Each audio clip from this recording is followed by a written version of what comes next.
I ara, al Connecticut, us volem presentar l'Enric.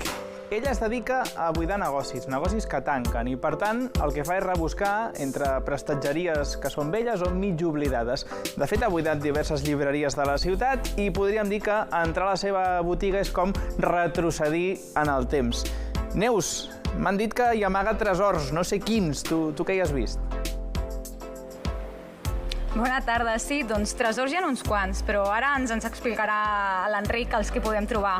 Som a Igualada, al carrer del Roser, i aquí hi ha Bromart Antiquaris, un dels antiquaris més antics d'aquí Igualada, i l'Enric avui ens ensenyarà què hi ha a la seva botiga. Hola, Enric.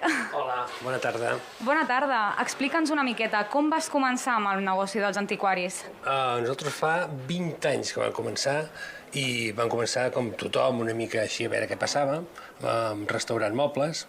Hem anat passant de restaurar mobles a vendre absolutament de tot i ara actualment ens hem adaptat a tot el modern i ara venem sobretot per internet. Tenim aquesta botiga on venem físicament, però després tenim diferents plataformes, Todo Colección, Etsy, i venem el que sigui, el que faci falta per internet.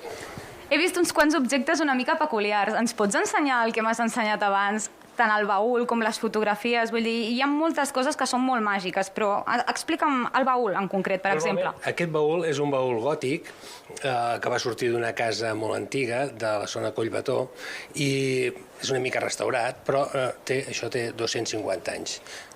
La fusta és de noguer i és una peça quasi bé de museu.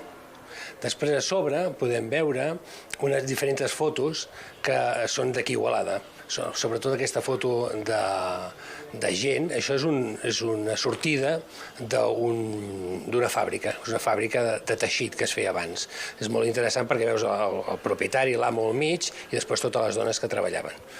Al costat també veiem una noia, la típica fotografia que es feia a la primera comunió. I a l'altre costat tenim també una foto de casament. Abans la gent es casava vestits de negre.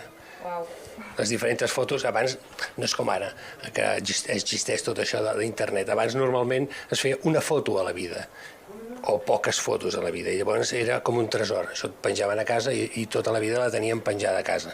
I ens agrada recuperar aquestes fotos i aquestes coses, aquests documents, perquè si no es perderien. Ets un recuperador perquè has salvat diversos dels llibres de les biblioteques, no? De les antigues llibreries d'aquí Igualada. I a part també tens objectes de la Segona Guerra Mundial, com aquesta màscara que m'has comentat. Què em pots explicar d'aquesta màscara? Aquesta màscara la tenia un pintor d'aquí Igualada.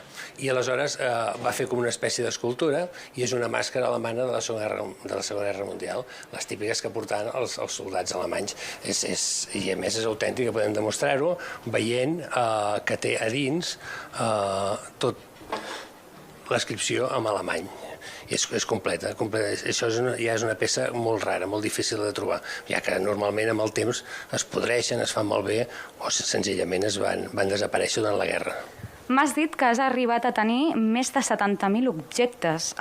Explica'ns els objectes que tens, més o menys, quina és la gran quantitat de densitat d'objectes i quins són.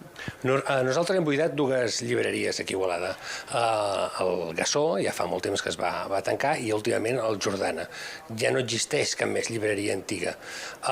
El Gassó es va buidar molt bé, va sortir tots els llibres, però el Jordana és una llibreria molt antiga, de quarta generació, en la que ha sortit molta documentació. Una part d'aquesta documentació l'hem venuda i una part d'aquesta documentació s'ha pogut donar a l'arxiu, perquè resulta que els Jordanes eren gent, diguem-ne, hi havia un avi que era músic i una iaia, la dona d'aquest músic, era poeta. I això és molt curiós, perquè aquí a Igualada, pro homes o pro dones, tampoc n'hi havia tantes. Doncs moltíssimes gràcies, Enric, per oferir-nos aquesta estona del teu temps i per ensenyar-nos la teva botiga. I animo a tota la gent que, si us plau, vinguin a veure'l, perquè al fons de la botiga podem trobar un arc de l'antiga muralla d'Igualada i molts objectes que, tot i ser antics, tenen molt de valor. Així que, si us plau, veniu.